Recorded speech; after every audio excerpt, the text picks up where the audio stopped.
The important thing to know is that July 1st is a day that we have to submit a preliminary document to the Kresge Foundation, but then we have 3 months to actually refine it with all of you. They're going to be reviewing it at the same time. It's really September that we have to submit the final plan, and that will determine whether Cleveland gets funded to actually do some implementation work. The plan itself is going to be a 20-page document. That's what the foundation has said is the maximum, but the crux of the plan is what you have on your table. It looks like this. It's 8 pages long. These are the ideas that we heard at the previous 4 workshops, and also some things that we recycled from the previous Reimagining a More Sustainable Cleveland effort and other things that the city has going on. So that's why it's 8 pages long. You may hopefully recognize some of your own ideas in this document, maybe some things that you haven't heard because they could have come out at other meetings. So what we're going to ask you to do today is to kind of go through the matrix. You don't have to read everything. You don't have to comment on everything. What we want you to do is focus on the things that you think are most important. And also you'll notice in the matrix that there are a lot of blank lines. Those are to add things that you may have thought of since we were last together.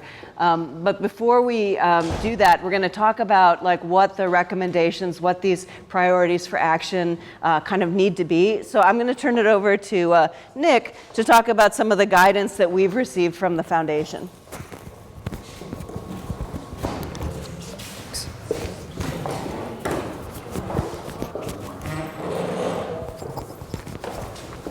So there are a lot of different ways to think about climate resilience, in part because of how the Kresge Foundation wants us to move in a certain direction. We've tried to pare things down to three basic areas around resilience. So resilience is really a term that describes how communities bounce back if we have one of these heat waves, if we have some kind of flooding event.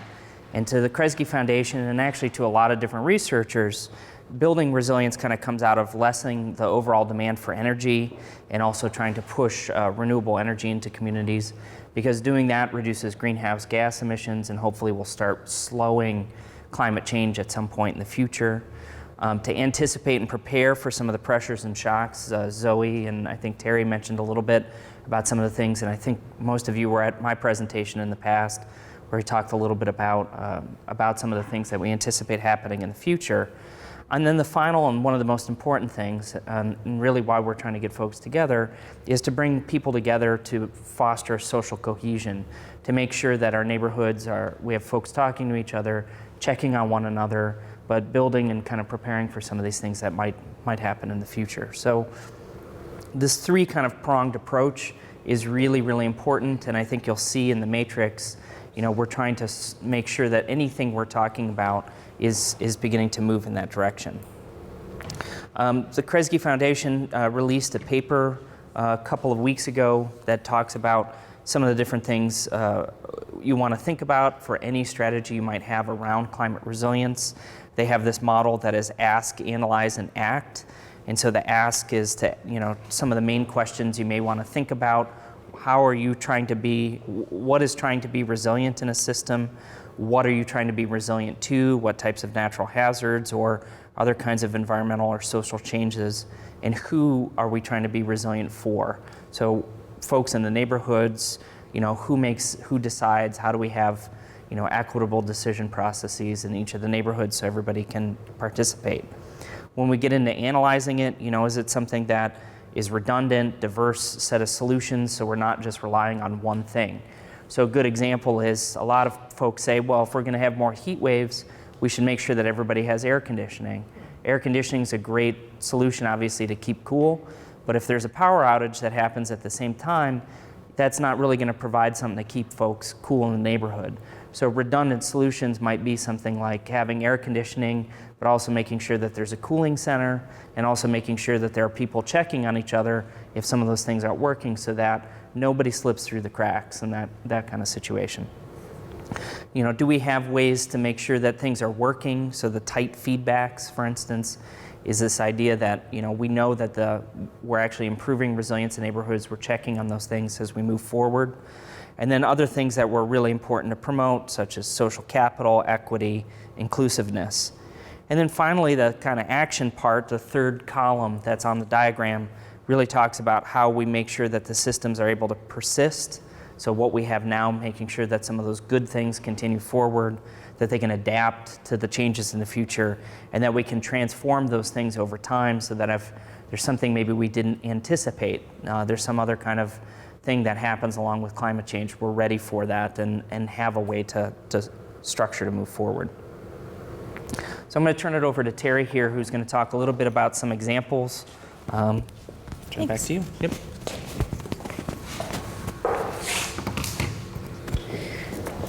Okay, so if you start looking at the matrix, you'll see that the ideas that you all have generated over the last few months, we've categorized them based on kind of what sort of recommendation they are. And so as you think about recommendations today, you can think in all these categories. So the first is projects. What are the things that we can do together? The projects are things you build or make. So it's a farm. It's an example of a solar farm on vacant land, or hoop houses to extend the growing season and provide local food access, which could become increasingly important if at the national and global scale food supplies are interrupted. Being able to kind of produce food locally and in this weather, having the kind of ability to kind of extend the season beyond the few months where it's actually warm enough to grow food, that's an example of a project.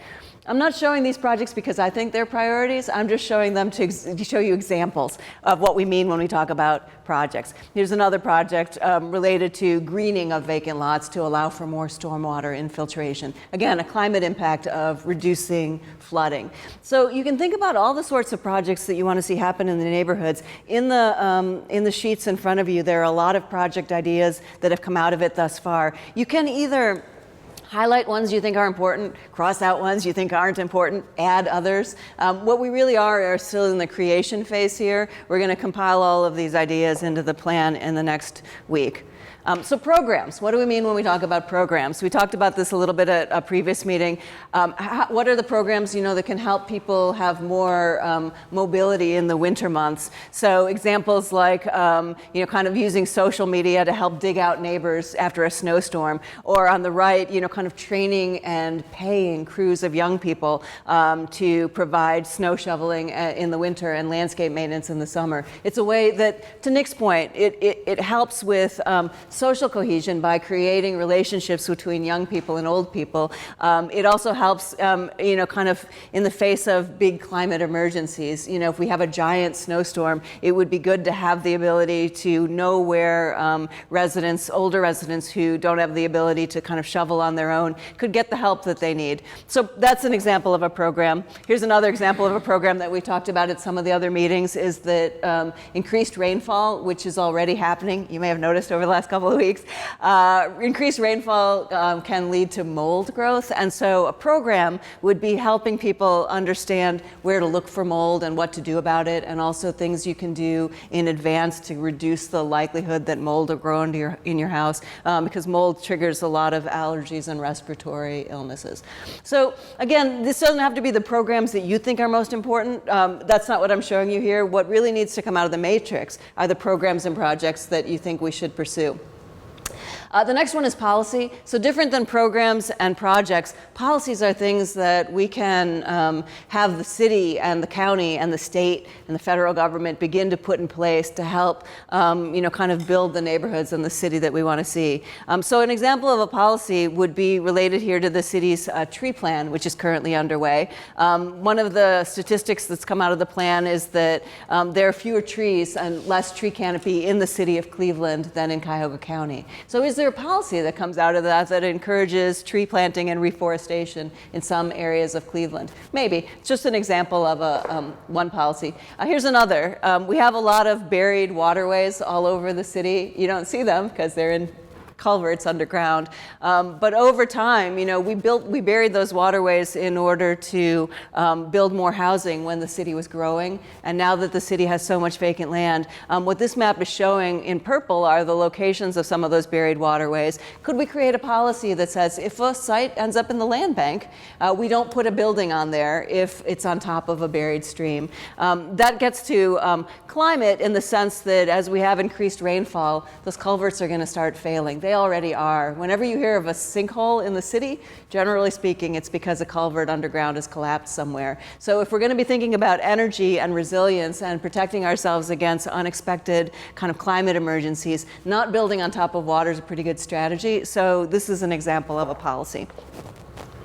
Here's another policy. This is a policy that already exists. This is the city's Complete and Green Street Ordinance, which means that wherever we have new investments in roadways, the policy says that we should be building those streets not just for cars, but also for bicyclists and for pedestrians and for transit riders. And you can see that that has a climate resilience impact because as the kind of impacts of climate change make energy more expensive, creating an easier way for people to get around the city without having to be so car dependent becomes important. So this is an example of an existing policy. And then there's research, the last one. Or what are the sorry, Nick, I'm going to trample you. Forgive me. The last example, nice save. We've been together for a long time. Nick and I can anticipate every stupid thing I do. The last one is research. Research are the kind of questions we need answers to, and there's a lot of them. But I think we're relying on you all to help us understand the range of questions that you want to see. So one of the things you see in the matrix is the idea of a neighborhood weather station. Lots of neighborhood weather stations would give us information about the way that climate is impacting different neighborhoods differently. You have some maps on your tables that you can refer to in your conversations, but you can see that some neighborhoods have more pavement, some neighborhoods have more tree canopy. And so weather stations enable us to see the variation in temperature and rainfall all across the city. So one example of research is just to be able to get more data, more information. Another example of research that came out of the meeting we had in Glenville, we talk a lot about increasing tree canopy, but the meeting in Glenville was on one of those nights when everybody was sneezing because we had so much pollen this spring. So the folks at the Glenville meeting told us, well, could we do some research to figure out which trees produce less pollen so that if we're going to restore the tree canopy, we're not solving one problem and making another problem worse. So that's another example of research. So what we want you to do, at our very first climate, many of you were there, our very first climate ambassador training meeting, at the end of the meeting, people wouldn't leave. There were so many ideas kind of bubbling up out of the tables that I wish we had just kept you there because we'd have gotten more muffins and you'd still be talking. So we're trying to recapture that moment to generate as many ideas as possible, both reviewing the ideas that are already in the worksheet, which represent your past work, and adding new things on the worksheet. One last point before we turn it over to you is that you can think about, if you make this long list, it's already 8 pages long, who's going to do it, who's going to pay for it, and how long is it going to take? Well, for today, we think if you can just focus on the when we can do it, it doesn't all have to happen tomorrow because there's not that many of us to get it all done. But think about ideas that can happen right away. It's really important, I think, in terms of getting funding from Kresge, but also in terms of getting the message out in the neighborhoods to understand what can we do right away. What are the quick wins that people can really see as being important to their neighborhood? So short-term ideas, very important. Midterm, 1 to 3 years, so projects that may take more time to secure the funding and get in place. And then longer term, the things we're going to be doing out into the future. One category I didn't list here, but you can think about is also ongoing, things that we start now but continue to do. So for all of the things, try to think about projects, programs, policies, and research, and then what we can do sort of short, mid, and long term. Now the way it's going to work, if we could, it looks like we could keep 3 tables. 3 tables, if you could all consolidate around 3 tables. We are hoping that the climate ambassadors will facilitate these conversations. Zoe, Linda, Nick, and I, we will join your conversations to answer questions and take notes. But we really want these kind of conversations to be led by all of you because we figure you've been listening to us talk at enough meetings. And now it's your turn to kind of talk to us.